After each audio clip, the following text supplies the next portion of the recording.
Kansara DTV news ગુજરાતીમાં આપનું સ્વાગત છે। નજર કરીએ આજના મુખ્ય સમાચારો। વિશ્વ પર્યાવરણ દિવસની ઉજવણીના ભાગરૂપે અંકલેશ્વર ઉદ્યોગ મંડળ જીઆઈડીસી અને ગુજરાત પ્રદૂષણ નિયંત્રણ બોર્ડના સંયુક્ત ઉપક્રમે જીઆઈડીસીમાં આવેલ નવનિર્મિત ટ્રાન્સપોર્ટ નગર ખાતે વૃક્ષારોપણ કાર્યક્રમ યોજાયો હતો।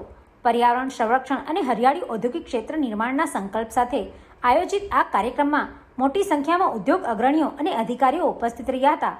કાર્યક્રમમાં અંકલેશ્વર ઉદ્યોગ મંડળના પ્રમુખ વિમલ જેઠવા, જીપીસીબીના પ્રાદેશિક અધિકારી એસએન અગ્રાવત તેમજ નોટિફાઈડ એરિયા ઓથોરિટીના ચીફ ઓફિસર ચિંતન પટેલ સહિતના મહાનુભાવો ઉપસ્થિત રહ્યા હતા।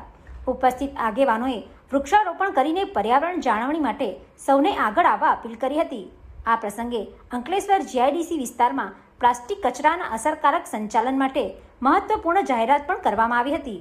સમગ્ર જીઆઈડીસી વિસ્તારમાં કુલ 24 સ્થળોએ પ્લાસ્ટિક બોટલોના સંગ્રહ માટે વિશેષ બોક્સ મૂકવામાં આવશે।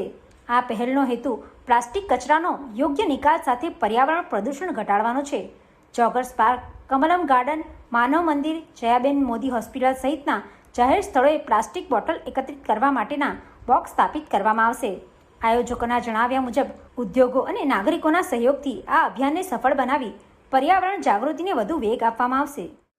નમસ્તે। આજના 5મી જૂન વિશ્વ પર્યાવરણના દિવસે Ankleshwar industries association, GIDC, notified અને જીપીસીપી દ્વારા એક ટ્રી પ્લાન્ટેશનનું આયોજન કરવામાં આવેલું છે ટ્રાન્સપોર્ટ નગર ખાતે, જેમાં જીપીસીપીના આરઓ અગ્રવાલ સાહેબ, નોટિફાઈડના ઓફિસર ચિંતનભાઈ, રિજનલ મેનેજર શ્રી વિકાસ સર ઉપસ્થિત હતા। સાથે સાથે દરેક મેનેજિંગ કમિટીના સભ્યો અને પત્રકારોની ઉપસ્થિતિમાં એક અહીંયા ટ્રી પ્લાન્ટેશનનું આયોજન કરવામાં આવેલું હતું અને આપણા લોકલાડીલા માનનીય મુખ્યમંત્રી અને પ્રધાનમંત્રી શ્રી નરેન્દ્રભાઈ મોદીનું જે સ્વચ્છ ભારતનું અભિયાન છે એના ભાગરૂપે આપણે જીઆઈડીસી વસાહત ખાતે એક પ્લાસ્ટિક વેસ્ટ બોટલના કેજ મૂકવામાં આવ્યા છે, જે Kamalam park, joggers park, COP7, Jayaben Modi hospital, Manav Mandir, એટલે લગભગ 24 જગ્યાએ આપણે આવા કેજ મૂકશું, જેથી કરી અને એક અવેરનેસ આવે